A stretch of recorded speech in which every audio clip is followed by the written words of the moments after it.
Hello, I'm Sarah Hooley. I am the librarian at Concord Oxbow Elementary, and I'm going to read today, Miss Nelson is Missing.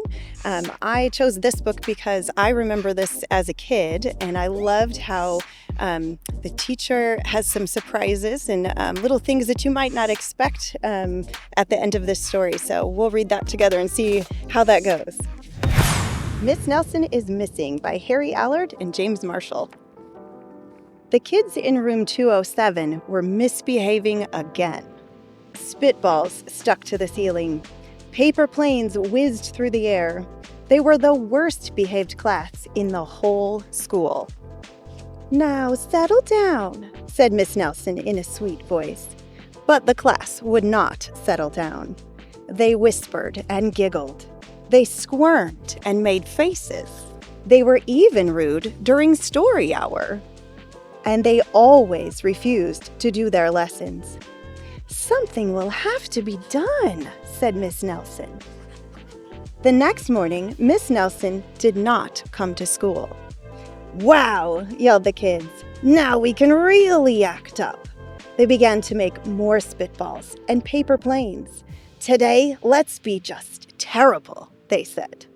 "Not so fast," hissed an unpleasant voice.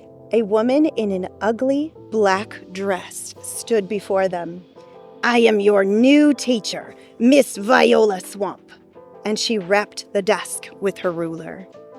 "Where is Miss Nelson?" asked the kids. "Never mind that," snapped Miss Swamp. "Open those arithmetic books." Miss Nelson's kids did as they were told. They could see that Miss Swamp was a real witch. She meant business. Right away, she put them to work, and she loaded them down with homework. "We'll have no story hour today," said Miss Swamp. "Keep your mouths shut," said Miss Swamp. "Sit perfectly still," said Miss Swamp.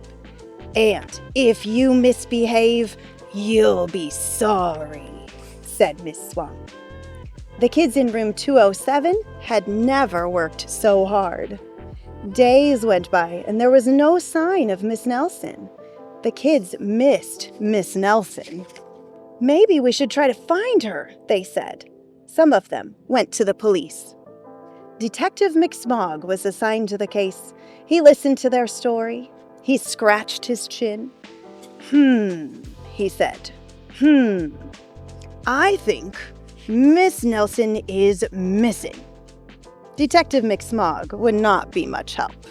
Other kids went to Miss Nelson's house. The shades were tightly drawn, and no one answered the door.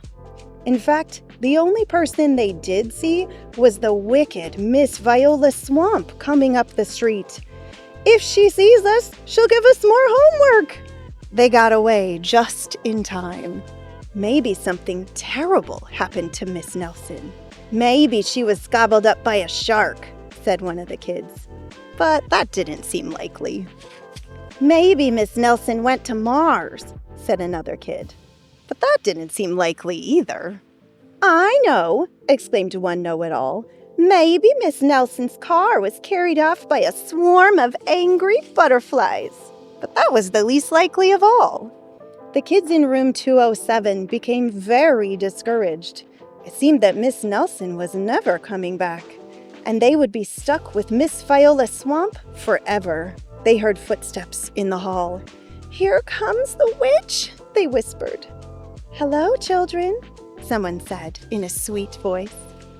It was Miss Nelson. "Did you miss me?" she asked. "We certainly did," cried all the kids. "Where were you?" "That's my little secret," said Miss Nelson. "How about a story hour?" "Oh, yes," cried the kids. Miss Nelson noticed that during story hour, no one was rude or silly.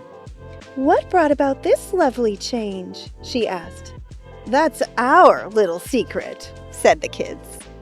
Back home, Miss Nelson took off her coat and hung it in the closet, right next to an ugly black dress. When it was time for bed, she sang a little song.